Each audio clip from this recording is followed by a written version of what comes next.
do you say indissoluble? You were struggling. I don't know what that means. How would I know how to say it? That which can't be dissolved. That which cannot be Okay. dissolved. There goes my internet after I move a little bit.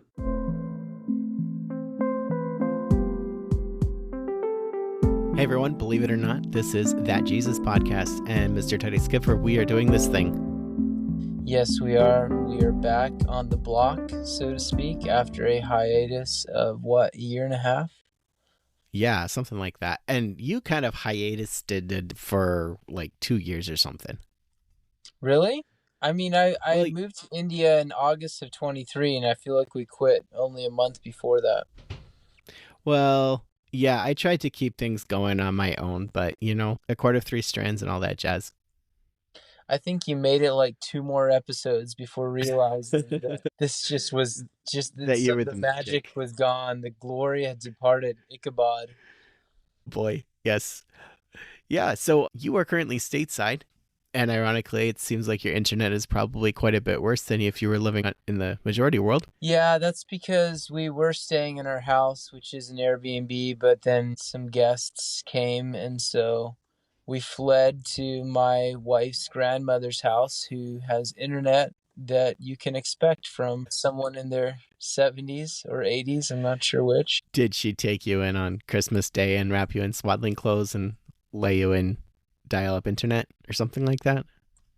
She did not. She took me before Christmas Day, and her house is literally set to 77 degrees. It's been something to get used to, you know? But what do you expect? You come back to the States, it's going to be a sacrifice. So, Yeah, now you're headed back to the subcontinent before too long, right? yeah, we head back next Thursday. So, we came for a wedding and decided to stay for Christmas. So, we're here for a month. Still got a week and a half left. And how in 200 words or less, write me an essay describing how your first year and a half in India have been. First year and a half, almost a year and a half. That's crazy. It has been good. I would say it's gotten better in the last 6 months, considerably better. The first year was really hard, and not for the reasons I was expecting. I was expecting like living in a developing country to be super challenging, and man, we're sacrificing so much. Turns out India's a pretty cool place to live. There's a lot of conveniences that we don't have here, like where, Internet? yeah, internet, houses that aren't 77 degrees, Blinkit, an app that you can get your groceries delivered in 10 minutes for next to nothing. I know you can do that in America, but it's very expensive. I think. I don't know. I don't know what's happening in America. Yeah. Um, So what were the challenging things? yeah, so we were told that team challenges are the biggest reason for failure on the mission field. Wow, what sort of wise person would have pointed that out to you guys? And we were told that it may not be a good idea to put all of your eggs in one basket, as in doing business Relationally together, speaking. being basically the only friends we had when we first moved there. Business partners, church, make everything. Making disciples, yeah, everything, literally every part of my day I would see the exact same people in every sphere of my life, and we were told that could be challenging as well. And it turns out that some of these people who said these things weren't just making stuff up, and so we became the cliche. We had some real challenges as a team, as a business. And yeah, it was just relationships was the hardest part of the first year. But we're all still friends, and now we're, for better or for worse, we're not doing everything together anymore. Um, Mostly for better, honestly. I think for better for our mental health, for our relationships with each other even, and for the kingdom of God, I believe. And The really cool thing is that you guys are all still over there in some capacity or another, and yes, I right. don't want to put it. Yeah, we weren't we didn't collapse to the point that we came back with our tails between our legs, which I think that probably happens more often when teams go through this kind of stuff. Yeah. Yeah, well, that's really good. And I'm looking forward as bits and pieces come through and we continue our podcasting adventure here that we can hear more about how life is and lessons learned and people in India and learn about that side of the world. Life here has Right. been pretty pretty typical, pretty normal. I told my employer at the school I teach at last year that I needed some non-middle school classes. So I have a much chiller sort of teaching schedule and kids are growing up. All the normal stuff, pretty boring. I guess you'd be interested to know, Titus, that our little church, Refuge Chapel, is transitioning Mm. to house church mode. We have Wow. our nice building, but we're Mm. small enough. We just feel like we need to sort of own the house church vibe and meet in the evenings. And that frees us up to connect in other ways with other communities of faith, like the Mennonite church down the road. So that's kind of a new adventure for us, and there's a lot there to unpack. I'd love to Right. indulge your snarkiness as you think about both us going to house church mode and Drew and Lissel going to a Mennonite church, but we must move on. What's your church shrinking strategy? Yeah, I pretty much three for three, the three churches that I've worked in a primary leadership role in over the years. My last role I did for each of the three churches I've served in a primary leadership role has been to make sure that they kind of close successfully. So if you need Great. an expert at That's a church ministry. closures, call me. Just helping people find closure. That's amazing. That's powerful. There's a whole bunch of truth behind that, but maybe this podcast on the first episode isn't the place to unpack it. Right.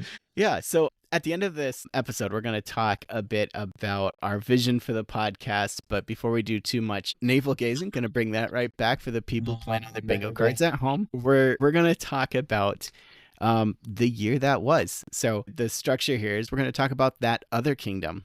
So Titus, that other kingdom, what was your favorite story of 2024 in the kingdoms of this world? Favorite story? Well, I've been pretty detached from the kingdom that most of our listeners are mostly interested in. Being out of the country, you don't hear a lot about American politics, and when you hear about it, it's people asking you questions like, "What do you think about Trump?" And and you give your opinion, and they're just genuinely interested and don't freak out if your opinion doesn't match theirs. Now, although American politics has spread and people have strong opinions even abroad, but That's interesting. nothing like it is here. Being detached from it definitely has given me a different perspective.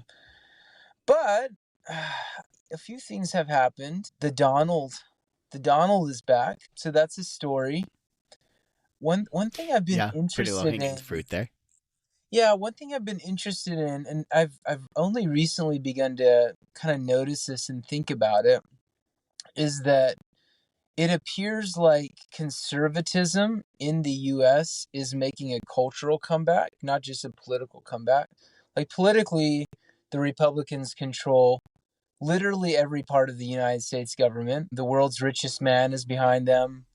The world's most popular podcaster is behind them, Joe Rogan. So it's like Republicans control everything right now. So certainly politically they have the power, or they will in about 20 days. But even culturally, like wokeism and progressive cultural politics seems to be on decline. Like you don't hear a lot about Black Lives Matter protests. Of course there's the Free Palestine movement, but and maybe that's what it is. Maybe that's taken all the energy and sucked all the oxygen out of the room. But it really seems like a lot of sort of the fringy far left extremism America was just really tired of. And I think that's part of why Trump won, especially with trans ideology and things like that. So I'd be curious to hear your take on that. I've read some articles on it, and it's just something I've noticed is like, hey, it seems like that may have just been a fad. And I'm not saying that to throw shade at anti-racism activism or anything like that. I'm just saying like sort of the wacky stuff. For one, I think it put Trump back in office, but Mm. secondly, it seems like even Democrats are just kind of tired of it, and America's kind of like rolling their eyes a little bit more and moving on. Yeah, that is a very sort of Republican bro take, Titus. Very good. Yeah, Uh, I'm becoming super big Trump fan. oh, Me please and no. Elon. I made the shift with Elon. We both were anti-Trump Oh boy. 4 years ago, and now it's like, man, he is the last hope for America.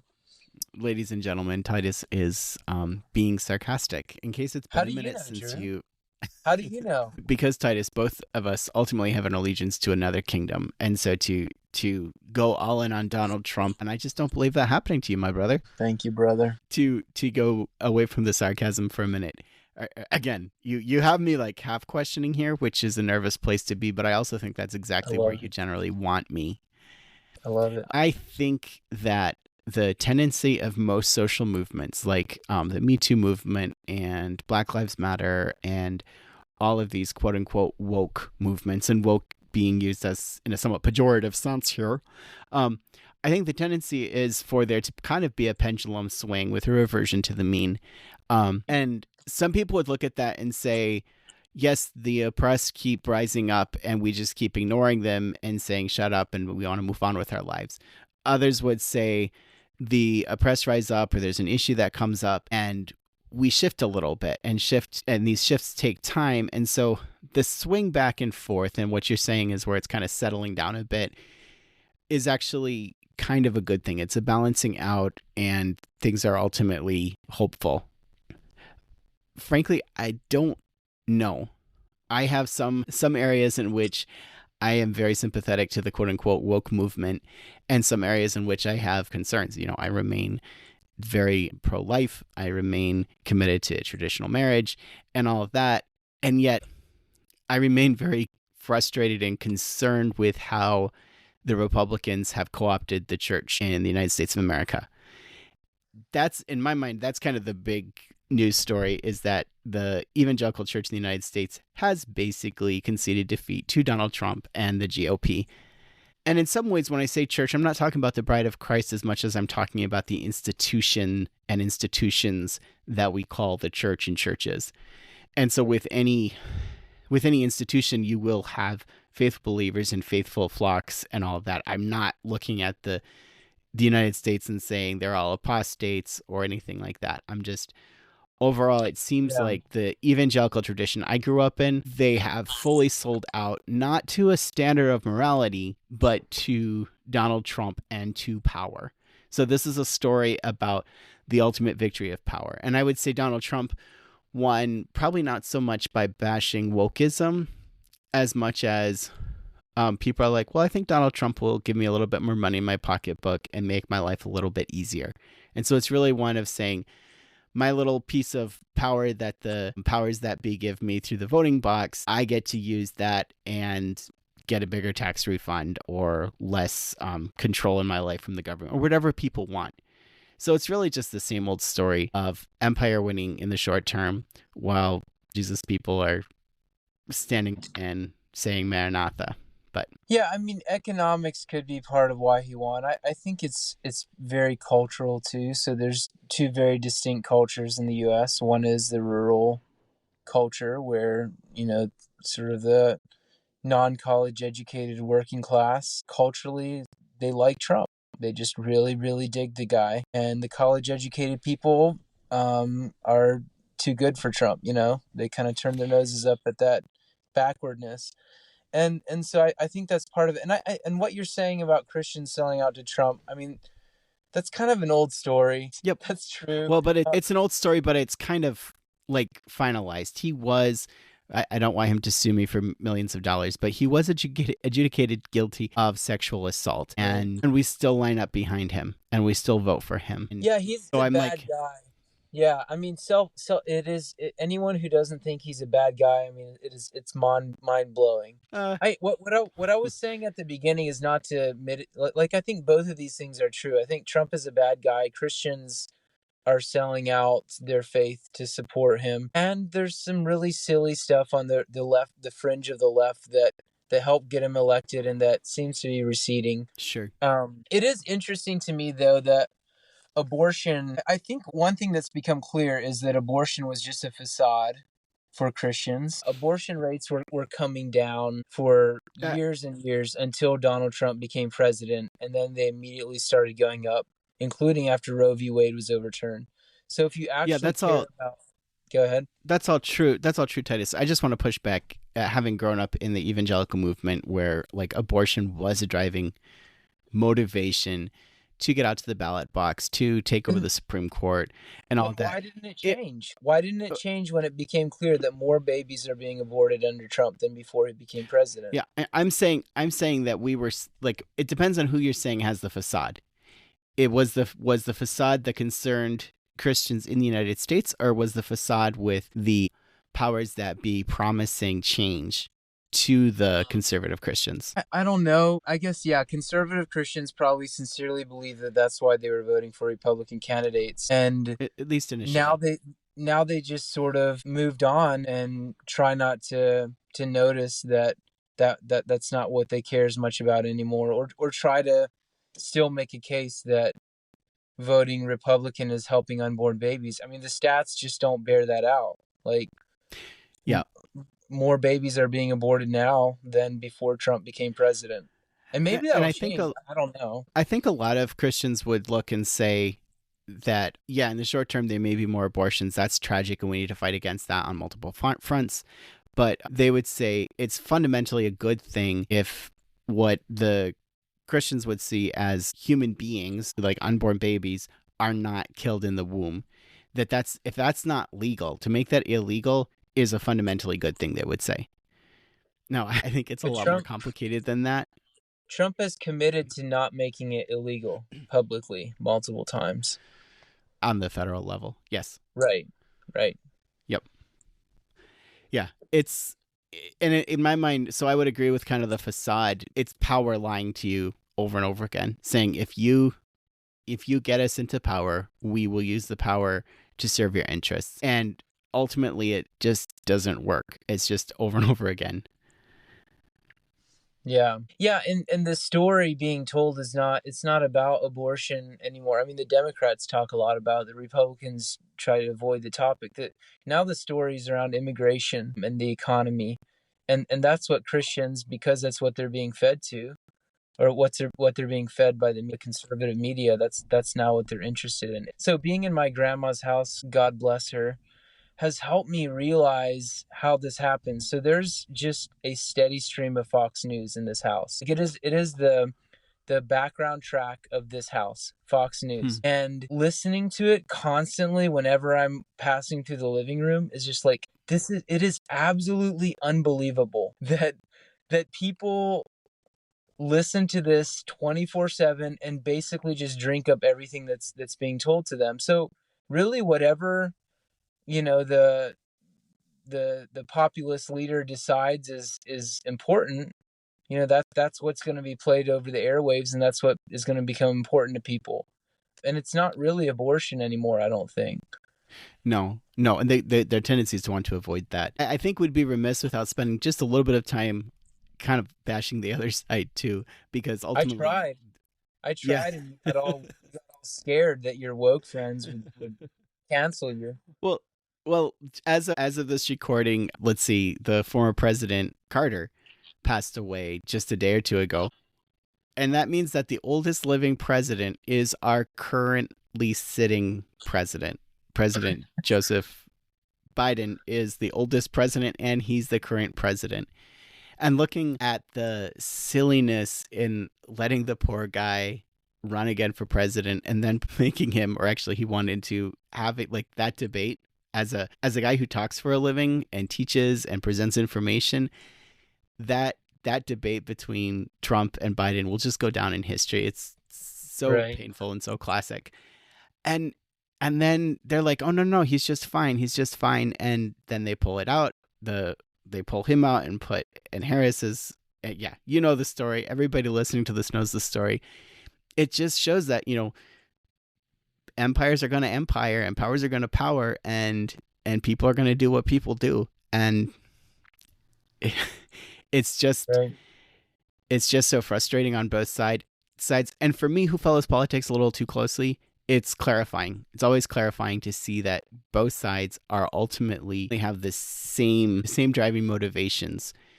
Yes, one side might be more compassionate. One side might ostensibly be more moralistic. One side, back and forth. But in the end, it's all about getting power to further my agenda. And as soon as you have power for your agenda, you see what happens. You try to protect that power, and then you're just a tyrant. Do you think that politicians actually believe their ideology? Like, do they actually think their ideology is promoting human flourishing?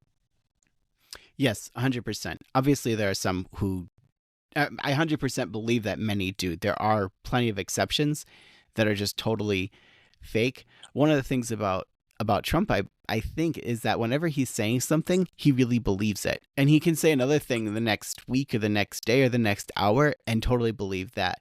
But there are some people who have the ability to truly believe totally different things for totally different audiences in totally different places. And I don't think it's a healthy place to be. Yeah, I mean, truth is what benefits Trump. That is Trump's definition of truth. Truth is what benefits him and his people and his agenda. And it can change depending on what is useful, you know? Yeah, and Trump came to power, or came to fame, to notoriety through his performances, through being a thing and controlling his image. And, you know, then what was the show? The Apprentice and all that. And so it was all about putting something on that felt real, that felt like something true there, but he was just presenting truth. He was projecting an idea of reality that wasn't actually there. And you do that long enough, and you no longer have any sense of what's reality and what's not. You no longer have any clear sense of self. Do you think he believes? Do you think he believes in? Do you think he believes in objective truth, or and knows he's kind of messing with it for his own good, or do you think what do you think actually is going on in that dude's head? Like, he is. I don't care what you think about him. He is the person of the last decade and probably the next decade. Like, for 20 years, he will be the global figure. He's a fascinating dude. He's a bad guy and he's a narcissist. But he is truly a fascinating character and a somewhat entertaining one. So, like, what do you think is actually going on in the guy's head? Like, does he actually believe in objective truth? And does he can't. Like, how, unless he knows he's lying? Like, what is how do people's brains work who think that way? Yeah, and here's my confession, is that my brain sometimes works in ways that I think Trump's brain works too. And it's dangerous, where you spend most of your time thinking about what other people will think about you and not really thinking about what do I actually believe, what's true, what's right, what's wrong. And you spend so much time in your perception of other people's heads, if that makes sense, that you kind of lose touch with who you truly are. And I don't know, obviously I don't know President Trump. I pray for him and hope that we can continue to live peaceably. I think you're assuming that there's more there than is actually there. I think he has things he likes, such as being in the spotlight, such as Diet Coke, such as KFC. He likes being thought well of. And if he can do things that people will think well of him and do other things that will annoy people who he doesn't like, then he'll do it. And so his epistemology has a lot to do with, do people like it or not? Right. I mean, there are people I know who are like that, so you just ratchet it up to a national scale. I mean, he's effective. He is very, very effective at what he does. And that's an interesting thought. Like, how is he so effective? Yeah. I mean, that's a whole other question. What do we mean by effective? By effective, I mean he is accomplishing what he sets out to do. He is the most famous person in the world, consistently staying in the headlines for around 20 years. Now, effective as in like promoting human flourishing, probably not. Well, that gets to the point of what your question was, because I think effective for him is being in the spotlight and being noticed, and that's what he ultimately cares about. That seems to drive him. But if you're saying effective as in accomplishing even a Republican agenda, much less a human flourishing agenda, I don't know. Ben Shapiro would disagree, but okay. How dare you? So there were a lot of other news stories, but once again, true to form, Donald Trump has... He was effective with his goals for this podcast. Hopefully when we do that other kingdom segments in the future, it won't all just be Trump. So bear with us, ladies and gentlemen. We didn't get to talk about the shooting of the guy who was the insurance guy. We didn't talk about breakdancing at the Olympics. We didn't talk about Mudang and all that stuff. Let's move on now and talk about that Jesus lens, where we do a little bit of a Bible study and sharing back and forth. Titus, are you still reading your Bible? I do read my Bible. By the way, I lost connection for a little bit there, so I assume your segue was better than what came across through my iPhone. Do I still read my Bible? Somehow we got there from Trump. Yes, I have been reading Hebrews and First John. I must confess, I feel like I need some personal revival, so hopefully this podcast will help facilitate that. But I do crack the good book open from time to time, Drew. Do you actually crack the good book open, or are you just firing up your tablet or laptop or cell phone?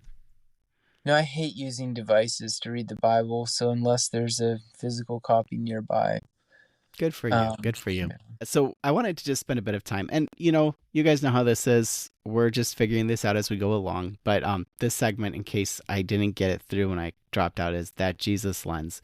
So we're going to look at a passage of scripture, and rather than centering it around Pauline theology or Old Testament, we're going to try and bring it back to Jesus. This last 6 months, we've been reading The Story, which is a sort of paraphrased, summarized, chronological retelling of the Bible. And it's not the whole Bible, but it's a lot of the Bible. And we've been doing that for our family devotions. And so we landed right now for December. We were doing David, Solomon, and then the division of the kingdom in the last couple weeks. And I was like, guys, we should stop and do the Christmas story and do some Old Testament prophecies. But my 8-year-old is like, I think the Christmas story is boring. And I like these stories of people fighting and giants and killing each other and stuff better. So just a brief recap. You have Solomon, and Solomon's mostly good dude with some really problematic marital behavior. And the marital behavior leads to him not taking down the idols, and idolatry seeps back into God's people and the land that God has chosen for them. And so God's like, bummer, but I'm going to remember David's family because he was a man after my own heart. And so you have the dude, Rehoboam, and he's supposed to be made king, but he decides it's better to crack the whip over God's people rather than lighten their load. They revolt, and a dude that had pretty rough relationship with Rehoboam, Jeroboam, ends up coming back into the picture. You know the story, right? I have not read it for many moons, but it is ringing a faint bell as you tell it. Yeah, it's something that's really stuck with me, and I don't know, it was maybe a little bit random, but the gentleman who preached at the Mennonite church we attended last Sunday actually referenced this story in passing too. But the piece that I want to go to is where Rehoboam and Jeroboam are now kind of two competing kings, and this is what God prophesied would happen, or the prophets prophesied would happen. The kingdom splits between Israel and Judah. And Rehoboam wants to mobilize an army to reclaim the kingdom, but a prophet says, don't fight against Israel. This was ordained by God. Jeroboam now is king of most of the land. And Rehoboam just has a little sliver of the land and the people. At least it seems that way. He also has the city of Jerusalem, and I didn't look into population density. But anyhow, the piece I wanted to think about, Mr. Titus Kipfer, is Jeroboam's reaction when he feels like power is threatened. He's afraid that people will go back to Rehoboam because the temple is up in Jerusalem. Solomon's bright new shiny temple that he built, that David helped get prepared for, that they wanted to get set up in Jerusalem. It's in quote unquote enemy territory with Rehoboam.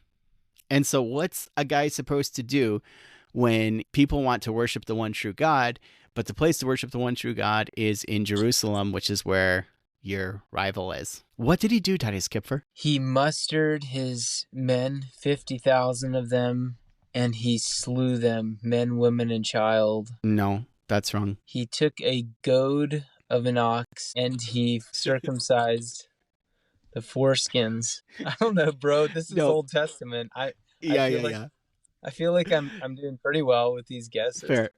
Yeah, pretty poorly. No, what he does is he's like, hey, guys, don't go up to Rehoboam. Don't go up to the temple of God. We'll just make it easy. And he set up 2 golden calves in Bethel and Dan and said, these are the gods that brought you out of Egypt. And it specifically says in 1 Kings 12, he did this because he didn't want to lose the people. And so he changes their religion out of convenience. He created shrines and appointed non-Levite priests, leading the people into idolatry and setting up a festival similar to those in Judah, which further solidified the split between the 2 kingdoms. So Jeroboam, for fear of his life, in order to protect his power, to keep things easy for his people, deliberately, intentionally, strategically led God's people into idolatry. Is this a parallel between this story and our previous conversation? Well, I'm not going to necessarily go there because I wanted to bring it back to Jesus rather than Donald Trump, but go for it. Ad Trumpium, is that the thing? The Latin, yes. Right. Yes. But yeah, it's kind of hard to ignore the parallels. But again, this is my whole argument back in that other kingdom segment where this is how power works. It corrupts. Everybody's ideals just melt away as they pursue influence, as they pursue control, as they operate out of fear. Right. Yeah. So contrast that with Jesus. Jesus comes in, he's born in a stall. There are lots of carols written about, Jesus could have been born in a palace. He should have been born with lots of people around. And yet he was born in this, humble, out of the way town in a cave or a manger or the first floor of a house, depending on what archaeologists you're listening to. But he didn't, it's not like Jesus stood up and was trying to go after the power, trying to go after the authority. In fact, and this is kind of what I wanted to think about, Jesus did the opposite. He loudly advertised reasons you shouldn't follow Jesus. You're in the marketing business, right, Titus? You still do that? Not much. Well, actually, I do some marketing for a bookkeeping business, mostly bookkeeping. Okay. Yeah, and the whole point is to get more eyeballs looking at your advertisements so they click through and become customers to your amazing bookkeeping business and all that. Right. What's the opposite word? If you're advertising, what's the opposite of advertising? I don't know. Retreating from the public eye, withdrawing. Yeah. But Jesus is loudly telling people, in Luke chapter 9, he's saying, hey, if you follow me, you won't have a place to lay your head. If you follow me, you won't be able to bury your own family. The world's going to persecute me if you follow me. Families are going to be broken apart, on and on. He's not saying this part quietly. He's advertising the fact that it's not easy to follow him. It's inconvenient. Right. Yeah. And this brings me then to Luke 9, right before he actually says that, which I thought was kind of interesting. Luke chapter 9. Here, I copied it in my notes. Luke chapter 9, it says he set his face toward Jerusalem. He was determined, purposeful to go to Jerusalem, knowing that he would die. He wanted to celebrate Passover, he said, but he knew he would die when he goes there. And it's kind of interesting because we started by talking about Jeroboam. On their way to Jerusalem, he enters a Samaritan village to prepare, and I think it's to prepare for Passover. Someone can correct me. But the Samaritans didn't welcome him there. Now, the whole Samaritan Jewish thing got its start with Jeroboam saying, you don't need to go up to Jerusalem to worship, just worship over here. Hundreds and hundreds and hundreds of years later, you have this massive division politically, culturally, between the Jews and the Samaritans that, as far as I can tell, started with what Jeroboam did out of convenience, saying, I just want to keep you guys here for worship. And so now you have the Jewish disciples going in, and the Samaritans are like, we don't want you here. Why don't they want him here? Because Luke 9 says, because he was going to go to Jerusalem. And they're like, in Jerusalem, Jesus did a lot of cool things for the Samaritans. He said some things that leave me scratching my head about the Samaritans to the Samaritans too. But you get the impression that the Samaritans liked Jesus, but they didn't like the fact that he was going to Jerusalem to worship. Anyhow, all that to say, when the Samaritans say, we don't want you here, we don't want you preparing here, the disciples are like, okay, Jesus, can we fry these people? Can we call down fire from heaven to destroy them? And Jesus says this. This is from the King James, because it's one of those textual variant things. He turned and rebuked them and said, ye know not what manner of spirit ye are of. For the Son of Man did not come to destroy men's lives, but to save them. Nice. You're supposed to say, ooh, or something. Amen, brother. Rather than seeking the convenient, rather than coalescing his power or bringing together, what's the political word we use? Not factions, but different like interest Ideology. groups. No, there's another, like voting blocks, something like that. Mm. Rather than trying to solidify his support, Jesus and to fry the others, Jesus is like, don't fry the people who are rejecting me. Don't call down fire upon them. My job is not to destroy people, but to save them, which we should say both to Donald Trump and his conservative cronies and to the liberals out for blood shooting CEOs of insurance companies. Right. Right. You do agree with me there, right? What is your position there? My position is that you shouldn't kill people. Right. I'm pretty much on board with that too. I feel like we should allow people to continue living. Even when they have rather draconian insurance policies. Right. I don't think that killing them is the best route forward there. Yeah, and I think Jesus would agree with you, because when people were mean to him and his buddies wanted to fry the Samaritans, he's like, the Son of Man came to save people, not to kill them. So all that to say, and I don't want to get too preachy here, we'll figure out what that Jesus Lens segment looks like, but I'm a preacher, so, or I used to be a preacher until I, did what we're doing now. Anyhow. Brain strategy. Yes. So when Jeroboam, who was not the Son of Man, he was a king, when Jeroboam sought to deal with the conflict, he compromised with idolatry. And of course, that led to more and more conflict. And now Jesus, when he's resolving this conflict, he says, no, my work is to save. My work is not convenient. My work does not make people happy, the constituency happy, but my work ultimately led him to the cross and to save people. So, Brother Titus. Amen. I don't expect our world to be convenient in 2025. I mean, I don't have a persecution complex. I guess that's a popular thing. But I am pretty committed to rejecting, I don't know, I like convenience, and I guess you like groceries delivered to your house, and that's fine. That's fine.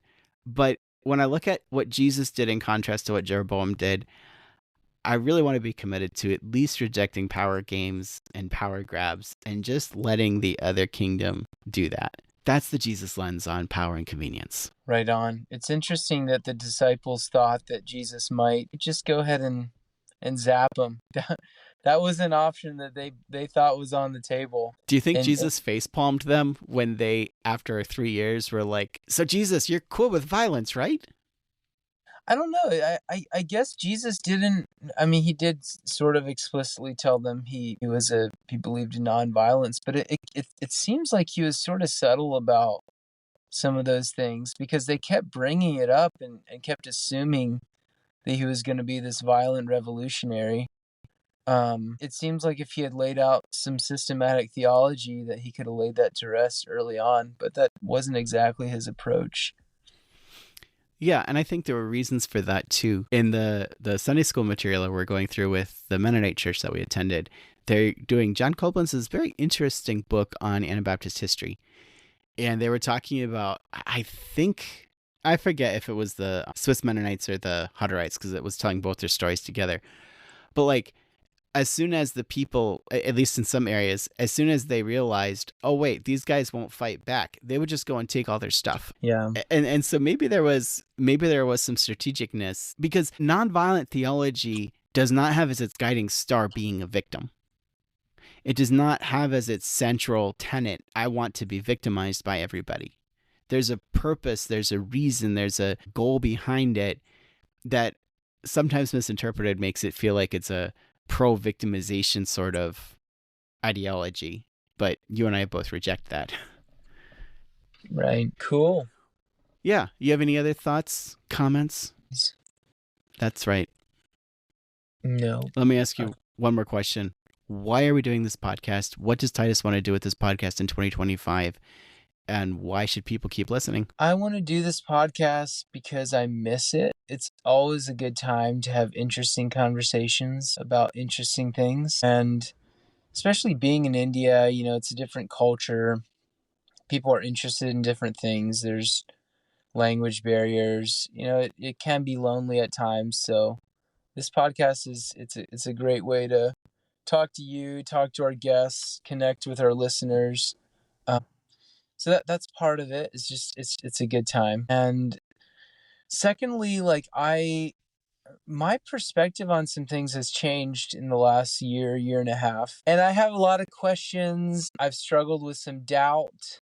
And so I think it would be really good to just talk about some of this stuff, interview some interesting people about some of the questions I have, some of the ways my worldview has shifted.